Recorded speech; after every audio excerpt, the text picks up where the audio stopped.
solid. I don't have that flow going. I know, man. This is fluffy. That's like that's circa 2003 right This is some writer's strike flow right now. That's what this Like is. this. That's awesome. I'm gonna leave this here for you just in case. I don't know if you need it or not. No, I don't need that. I don't need it. Leave me be.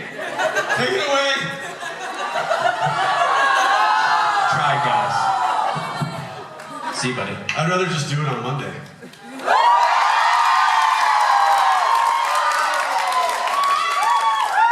It sounds like a plan to me, buddy. I don't know if it's a plan. Sounds like a good idea. It's an idea.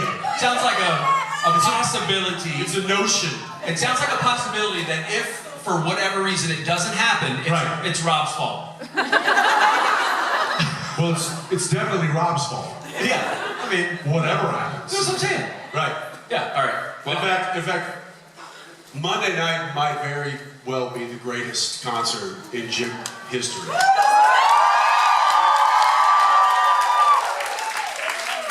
you should all. And I'm not gonna lie, there might even be a new band that comes out of the whole situation. The funny thing is, we've already named it.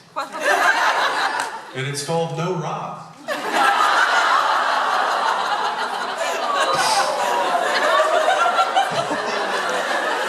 This is like his worst nightmare.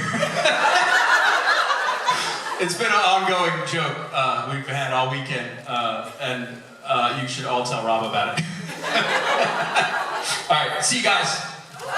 Jensen Ackles, ladies and gentlemen.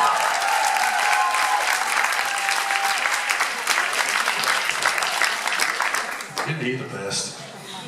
Or at least somewhat of the. He's a good. He's not. I like. He's my friend.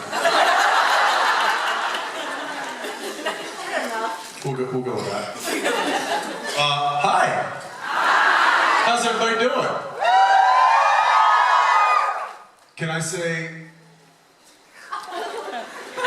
Is this still bonjour? What? I'm hearing several different things now.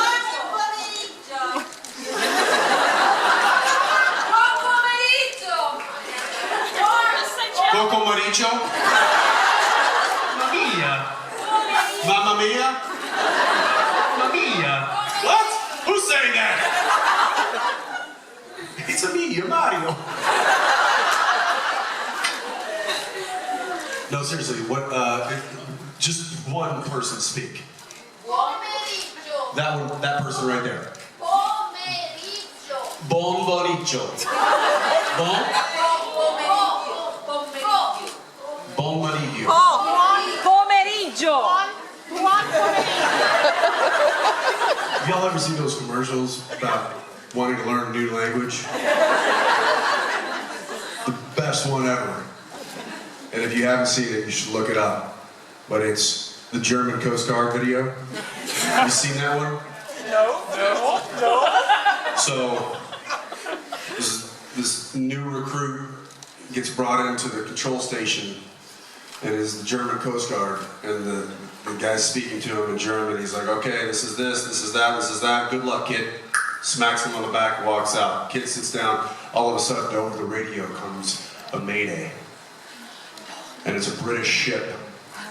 And the guy says, mayday, mayday, we are sinking. I repeat, we are sinking. And the new German Coast Guard guy goes, hello, this is the German Coast Guard. And then he comes back and says, yes, we are sinking. I repeat, we are sinking. And he goes, what are you thinking about?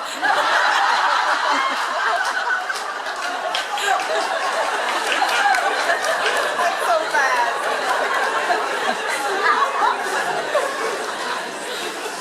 I laughed.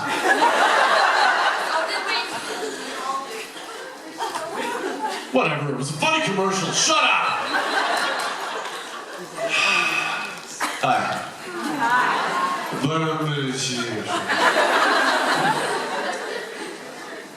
Good afternoon. Yes, it's the afternoon. It's 440, it's something in the fours. Or 1600s. 425. So it's medieval times.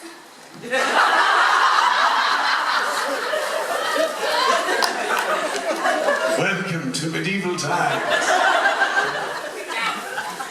Oh my gosh. All right. Clearly this is Saturday. Wait till Sunday. I'm sure you guys had questions for Jason, so I apologize. We're gonna have to rethink and go.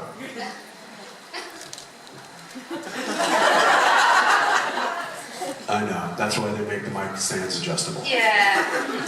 Hi, my name is Karina. I'm from Brazil. And I would like to ask you, since you've been there last year, how your first experience, what you liked, what you didn't like, how was the people for you, the food, and if you plan someday to come back. And I hope you really like the tattoo I showed you. The tattoo is awesome. And so, I've always wanted to go to Brazil. It's been high on my list of places to visit. And I used to work with somebody, his name is Gabe Correa, and he's from Sao Paulo. And he worked with us for many, many years on Supernatural, on the assistant director team. And I always wanted to go there, and so all of a sudden I get this opportunity to go to Brazil. And get on a plane, it's a long flight down, super excited, get to the airport, and we get into the security, it's a huge security detail, and we've got buses and cars, and we get taken down the freeway, and we go to this beautiful hotel. It's like a compound. I forget what part of town it was in, but we went into this hotel, and then we never left. Yeah. We were in this hotel for my entire stay. It wasn't that we weren't allowed to leave, but we had so much work to do that we didn't get a chance to go out at all. And they were like, if you want to go out, we have to make all these preparations, we have to get the security, we have to do this and that. And I was like, okay, well, we have so much work to do, I don't know that I'm going to get a chance to do it. Plus I have to get on a plane because I've got to go back home for work. And so I never left the hotel. So I did not get to see any of what I thought I was going to see. I didn't get to meet any of the the locals. I didn't get to really experience what I know Brazil has to offer, and which is amazing, I'm sure. So even though I've been there, in my mind I haven't been there yet. But I will go there because I want to experience it, because what I saw out the window of my hotel room, I was like, oh, it looks so nice. So yeah, I hope I get back and actually experience it. What city would you recommend the most? São Paulo, because I live there.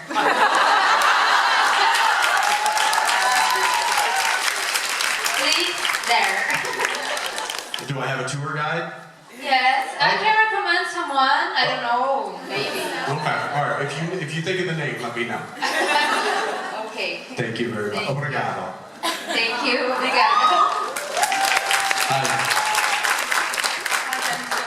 I wanted to ask you about emotional scenes. When you were filming Supernatural, you said that initially you had to think of something that made you sad, and then once you keyed into Dean and Dean became you and you became Dean, it was easier to act his feelings because they were your feelings.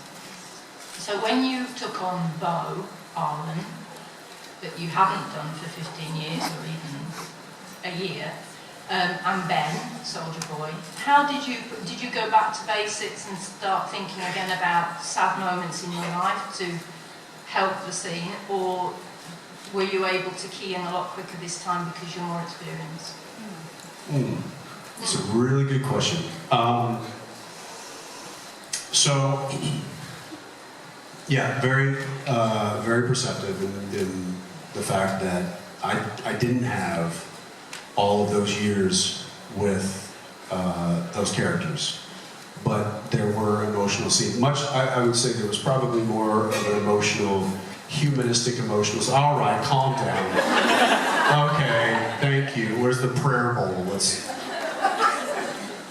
There's a story that they're all referencing right now that I told the meet and greet. Yeah, see, this is great. Okay, I'll get to that in a second. Sam! I didn't have that history with the characters, so I did kind of have to dig into personal feelings. I'll speak about Bo first. Because I'm actually trying to think of the emotional scene with Soldier Boy, and I don't know that there was one. There is. Which one? The one where he's with Butcher and he's telling About his father. story about his father. About his father, sure. That broke my heart. So. Yeah. Okay, I have an interesting, actually, now that you bring that up, because see, these things, this is the thing about being an actor, is my long-term memory has been shoved aside a little bit to make room for the short-term memory of memorizing lines. So I have intense, there's an intensity in the short-term memorization that I have in bringing that to life. And then once I do that, I kind of just purge it and like let it go. And I don't know, I'm sure there's a psychologist in here that could analyze that and tell me why I do that. I don't know why I do that, but I do it. So we'll go to Bo first. And I'm guessing you're talking about the scenes when he's talking about his daughter. Yeah. Or also when he's interrogating Avery, and you see the change from sort of like from anger and resentment, and it's not an emotional scene in the sense that he's crying, but it's really, really intense. Right. So that all stems from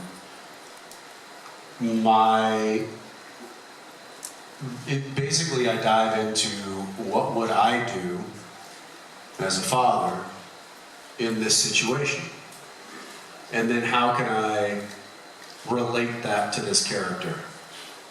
And so I take what I think I know and how I think I would react. And then I put that into this character's hands and kind of just tailor it a little bit. And then that's what you see. So even with Dean, the vast majority of Dean is me. I just tailored it to tell the story through this character's eyes. But I wasn't trained professionally. I didn't go to school for this. I didn't learn methods. I didn't learn how to separate myself from the character.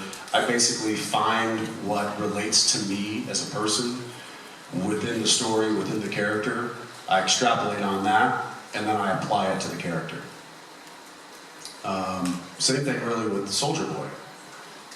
In fact, what I was getting to is that scene I thought a little bit about, because I have a good relationship with my father. So I had to dive a little bit into something that I was familiar with that maybe didn't, and that was Dean. So I kind of dived into a little bit of Dean and John relationship, even though Dean loves his father and idolized his father for many, many years, but it was a strained relationship. And and at the end of the day, I just pretended. Because that's essentially what acting is. You try to find the most honest emotion that you can muster up within yourself. You try to identify that. You try to portray that within this character in order to tell the story. And it's, some people can do it, some people can't. It's like, some people can write amazingly. Some people can do math amazingly. Some people can sing. Some people can can paint. I can't paint. I can't draw worth a lick. I mean, I'm lucky to get a stick figure that looks remotely well. But there are some people that just see it and can.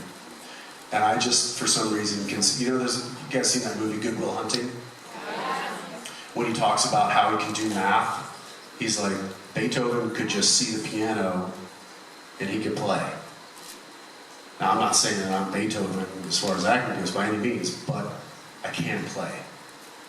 And so I try to play as much as I possibly can, and that's using what I have in my life, using what I think would be the right emotion, and then I just expand on that. Yeah, because in the end, Ben is just a little boy searching for his father's approval. 100%. At the end of the day, which is kind of what Dean was as well. Absolutely. So I was able, and I'm like, am I getting typecasted here? Is this... but no, you're absolutely right. And so there was some correlation there between Dean and Soldier Boy, and that's why I thought it was such a fantastic plot twist when Soldier Boy was like given this opportunity to have a son and a grandson and change that, but then he reverts to his DNA and becomes what he always hated, what his father was. Yeah. So I mean, and that's just great writing. But it's also really fun to take that character on that journey. And then it's just, it's pretending. It's painting with a paintbrush that I know how to paint with.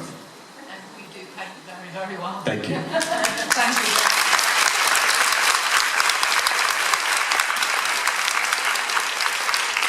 Hi, my name is Eva, and I love the episode where the trickster puts Dean and Sam in different TV shows. And is there a TV show you would like to be in? For example, I would love to see you in the YouTube talk show Hot Ones, where you get interviewed and eat extremely spicy chicken wings. I hope you love it. I would love to see how far you come.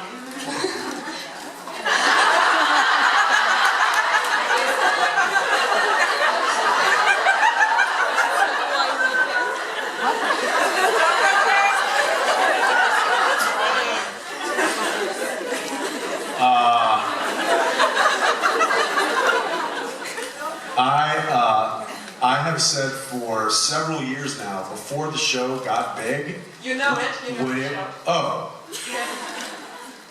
When Hot Ones was just a YouTube show and like nobody had heard of it and they were having like random people on it, I was like, Jared and we were still shooting Supernatural. I was like, oh my gosh, we gotta do this show. And they invited us both to come on the show. And we couldn't work it out with production. But now the show is so popular that like major A-list movie stars are doing it. I don't think they're gonna have us on it. But I will say that the guy, Sean, yeah, I will say that Sean, so Jeffrey D. Morgan he did an episode during COVID, and so we had to do it, via Zoom. But I was talking to Jeff about it, and I was like, dude, we did Hot Ones. I'm so jealous. And he's like, are you serious? You want to do that show? I was like, I would love to do that show. I want to do that show so bad. And he's like, Sean loves Supernatural. Like, he would totally have you guys on. I'm like, really?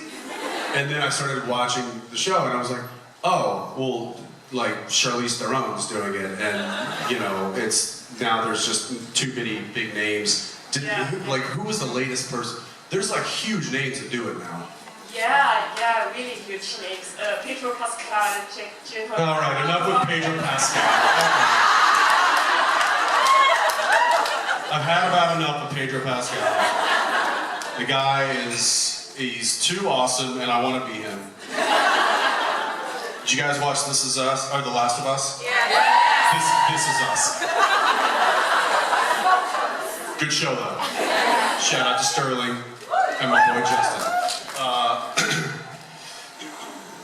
Yeah, The Last of Us. So that started floating around Hollywood a couple years ago, and I was like, all right, who do I have to kill to get this role?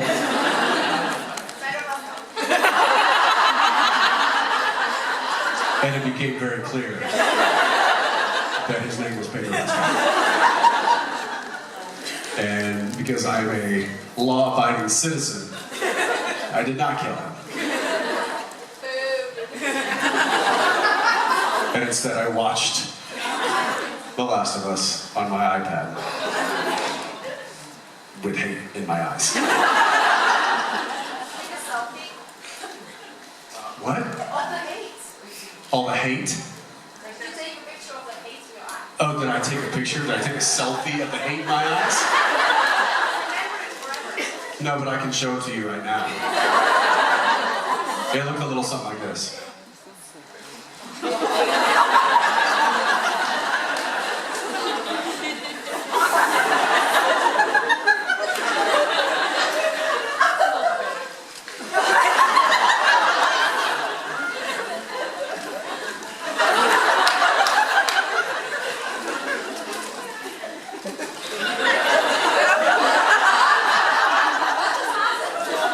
What just happened? I enjoyed his performance and I got mad at myself. That's what happened. That's what that looks like.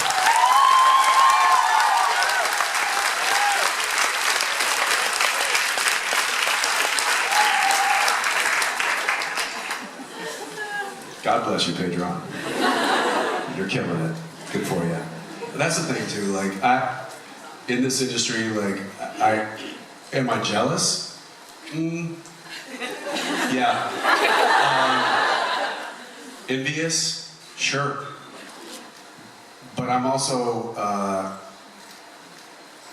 really happy for him. Like, good for him. Like, he's killing it right now. That's so great. And I think that's a really like cool thing about this industry is I think the people that really get it, they aren't upset if they're not getting a role. They're like happy for the person that gets to succeed, because there's always going to be different stories. There's always going to be other roles, but sure, would I love to play that role? Yeah, but I would have done it much differently, and it wouldn't have been what it turned out to be. And I think it turned out to be really great. And so for that, I'll just keep my eyes out for the next one.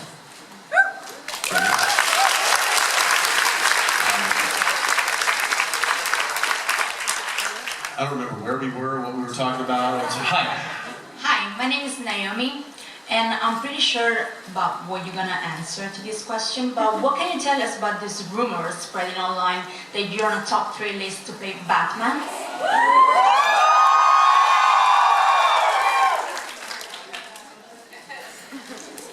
I don't know. Even if I knew, I wouldn't tell you. That's why I say that I know the answer, but I wanted to see the reaction.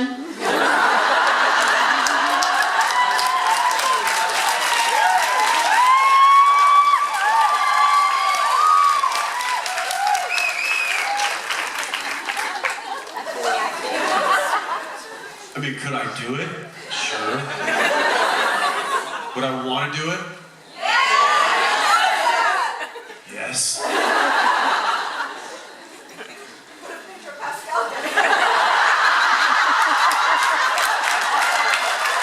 Will I be mad when Pedro Pascal gets it?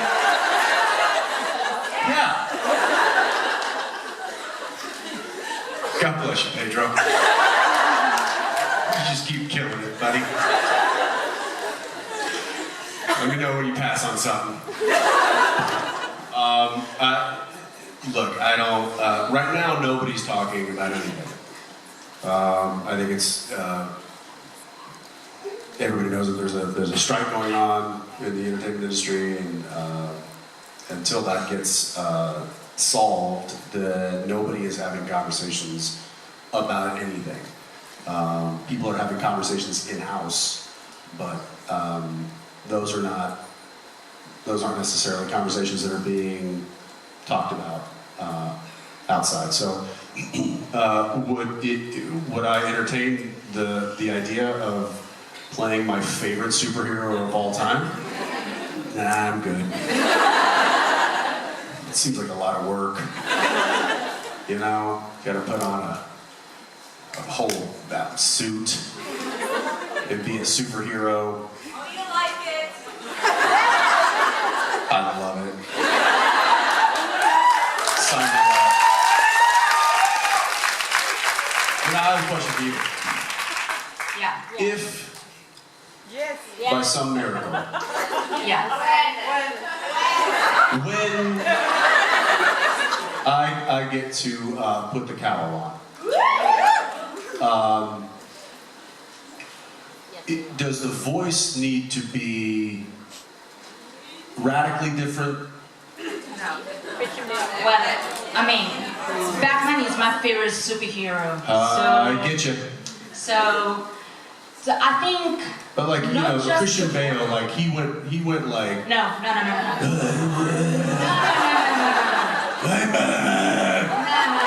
Do you go that extreme, or is it?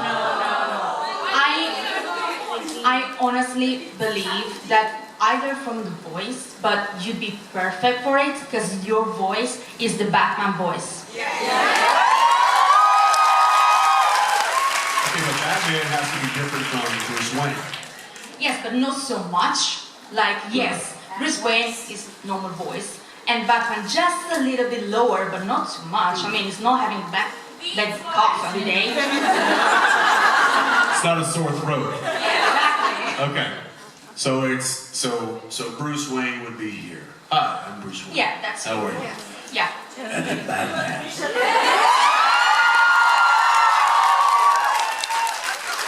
Yeah, but if you get the part, because I told you how to do the voice.